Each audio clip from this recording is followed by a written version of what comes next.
정부가 올해 공동주택 공시가격을 발표했습니다. 공동주택에는 연립, 다세대, 기숙사 등 여러 형태가 있지만 사실상 아파트 가격이죠.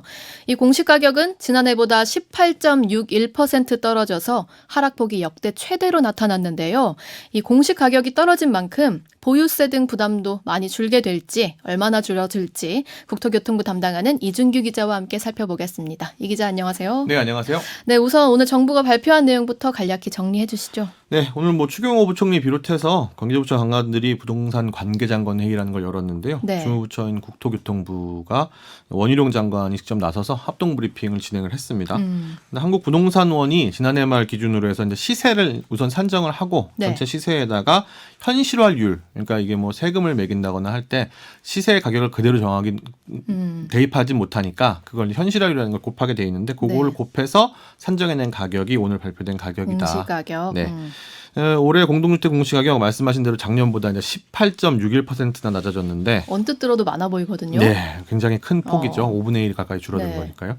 2005년에 처음으로 이제 사실 공시가격이 산정이 되기 시작했는데 네. 그 이후로 공시가격이 전년도보다 낮아진 게 올해를 제외하고 딱 2번밖에 없었습니다. 2009년에 한 번, 13년에 한 번인데 둘 다 네. 4%대였거든요. 와. 그러니까 이번에 처음으로 10%대이기도 하고 굉장히 높은 폭이기도 20% 합니다. 가까운 거잖아요. 네, 맞습니다.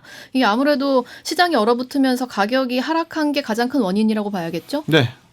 정부는 금리 인상과 정부의 어떤 시장 안정 노력 등이 영향을 미쳤다라고 하면서 사실 요번에 어떤 세부담 줄어드는 부분들을 정부의 굉장히 노력이 큰 성과를 거뒀다. 공으로 돌리려는. 네, 이렇게 말을 했지만 아시다시피 지난해 부동산 시장이 어마어마했지 않습니까? 네, 얼어붙었죠. 네. 그래서 급매는커녕 급급매도 잘 안 팔리고 막 이러던 이제 일들이 있다 보니까 자동적으로 가격이 내려간 거고 또 고금리 고물가에다가 이제 한동안 풀렸던 유동성이 다시 회수가 되면서 네, 이런 네. 부분이 부족해지고 그래서 영향이 컸기 때문에 이런 결과가 이뤄졌다라고 보시는 게 맞을 것 같습니다. 근데 지역별로도 좀 편차가 있던가요? 이게 가격이 오를 때는 아무래도 수도권 중심으로 팍 올랐었잖아요. 네, 맞습니다. 코로나19 사태로 유동성 몰린 탓에 이제 집값이 굉장히 빨리 올랐던 지역들이 아무래도 사람들이 몰려 살고 싶어하는 그리고 수도권. 요번이 지나면 내가 과연 서울에 집을 살 수 있을까 이런 열풍이 불었지 않습니까? 네, 네. 그래서 이제 작년에 같은 경우에는 그 수도권을 중심으로 해서 굉장히 집값이 많이 올랐었는데 근데 재미난 부분 세종입니다. 세종 같은 경우는 그 전에 사실은 광풍이 불었기 때문에 네. 작년부터 이미 4.57% 감소하면서 거품이 빠지기 시작을 했었는데 올해 같은 경우는 30.68%나 빠졌습니다. 와. 한 방에 거의 3분의 1 가까이가 빠지게 된 거죠. 거의 거품이 그냥 다 거쳤다. 네. 이렇게 봐야겠네요. 거의 이제 실체가 드러났다고 봐야 될 것 같고요. 그다음에 작년 상승폭이 29.32%, 그다음에 23.17%로 1, 2위를 달린 곳이 인천하고 경기인데요. 네네. 각각 24.04%, 그다음에 22.25% 하락해서 하락폭 2, 3위를 기록했습니다. 네. 서울도 이제 17.3%나 하락을 했는데 이게 또 살펴볼 부분 또 하나가 중위값이라는 게 있습니다. 이게 뭐냐면 가격의 전체 평균이 아니고 제일 싼 거부터 제일 비싼 것까지 쭉 일렬로 늘어났을 때 가운데 값이 얼마냐 그걸 보는 건데 네. 서울과 세종이 작년에 이제 유의하게 두 군데만 4억 원대였거든요. 네네. 둘 다 4억 원대가 붕괴가 돼서 서울 같은 경우는 3억 6,400만 원으로 어쨌든 3억대 중반을 유지했는데 세종은 무려 4억대에서 2억 7,100만 원까지 와. 한 방에 2억 앞자리가 두 개가 바뀌었습니다. 와.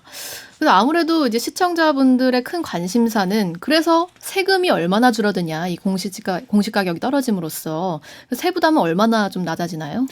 공시가격 자체가 줄어드니까 일단 그 재산세랑 종합부동산세를 합쳐서 이제 보유세라고 하지 않습니까? 네네. 가지고 있으면 내야 되는 세금인데 이게 당연히 줄어들게 됩니다. 국토부는 이제 공정시장 가액 비율 역시 이제 세금을 계산할 때 이제 곱하는 비율인데요. 네. 이게 현재와 같이 유지된다고 가정을 했을 때 작년 기준에 공시가가 5억 원이었던 주택은 올해 공시가가 3억 9천만 원까지 낮아진다. 그렇게 되면 그러면은 보유세가 이제 한 45만 4천 원 정도 수준이 돼서 네. 작년하고 비교했을 때는 28.9%. 그다음에 이게 또 재밌는 부분이 2020년과 비교했을 때도 비슷하게 28.4%가 줄어든다고 합니다. 한 30% 가까이 떨어지는 거네요. 굉장히 큰 금액은 아니지만 이 정도 네. 수준에서도 가다 보니까 이제 이 금액이 올라가도 비슷하게 이제 올라가게 되는 거죠. 그래서 공시가가 작년 기준 10억이었던 주택 같은 경우는 125만 2천 원으로 1년 전보다 38.5% 거의 40% 가까이 줄어드는 그런 효과가 나타나게 되는데요. 네네. 특히 이제 다주택자를 좀 눈여겨 보셔야 될 필요가 있는데 저희 CBS가 신한은행 그 WM 사업부 우병탁 팀장한테 별도로 시뮬레이션을 좀 의뢰를 해가지고 살펴봤습니다. 시뮬레이션 한번 돌려봤습니다. 네네. 근데 이제 각 뭐 시뮬레이션이니까 좀 재밌는 샘플들을 뽑아야 되지 않습니까? 그래서 이제 지역별 대장 아파트라고 할 수 비싼 있겠죠. 아파트들. 그럼 유명한 아파트들. 강남에 이제 음마 아파트, 그다음에 마포의 마포 레미안 푸르지오, 마레프라고 하죠. 강동의 레미안 고덕 힐스테이트까지 가진 뭐 굉장히 뭐 좋은 아파트들만 네. 3주택자가 있다고 가정을 했을 때 만약에 이 아파트들을 가진 3주택자를 가정했을 때 네, 작년에 재산세, 종부세 합한 보유세 총액이 8,691만 원이었는데 어마어마하죠. 1억 가까우니까요. 네. 근데 올해 같은 경우 2,701만 원만 내면 된다고 합니다. 아니 8,600만 원대에서 네. 2,700만 원대로 깎인다고요? 네. 보유세가. 거의 6천만 원이 줄어든 꼴이니까 이게 네. 몇 년 지나면 뭐 고스란히 그런 만큼의 자산이 몇 억이 또 생기게 되는 그런 모양이 되겠죠. 근데 이제 다주택자만 그러냐? 그렇지 않습니다. 근데 1주택자 중에서도 특히 이제 강남권, 뭐 똘똘한 한 채, 예, 이런 게 얘기 나오는데 네. 그 똘똘한 한 채라고 불릴 수 있는 강남권 1주택 같은 경우도 잠실주공 5단지를 예로 들어 살펴봤더니 보유세가 1,050만 원이었는데 이게 438만 원. 반값 넘게 깎이네요. 네, 58.21%나 줄어든다고 합니다. 네. 우병탁 팀장. 예, 목소리 한번 얘기 들어보시죠. 고가주택은 재산세와 종부세를 더해서 35%에서 42%까지 감소하는 것으로 나타납니다. 종부세만 놓고 보면 55에서 70%까지도 감소하는 사례도 있을 것으로 예상이 되고요. 자, 그럼 그동안 너무 오른 부동산 가격 생각하면 당연히 공시가격이 내려가야 되는 건 맞는데 다주택자 세부담이 이렇게나 줄어들 일인가 생각하면 이거 너무 과감한 조정이 아닌가 싶기도 하거든요. 맞습니다. 사실 뭐 부동산 가격이 비정상적으로 올랐기 때문에 조정이 필요하다는 지적 뭐 계속해서 나왔었죠. 다만 가격 하락기에 또 현실화율이라든지 아니면 공정시장 가입 비율 같은 여러 장치를 동시에 사용하게 되면은 세부담이 말씀하신 대로 굉장히 지나치게 감소하는 측면이 있어서 이게 말씀드린 대로 많이 가지신 분들한테는 그 효과가 크다 보니까 상대적 박탈감, 그다음에 그러게요. 또 정부 세수 입장에서 부족. 맞습니다. 세금이 또 부족해질 수 있는 그런 부분이 있거든요.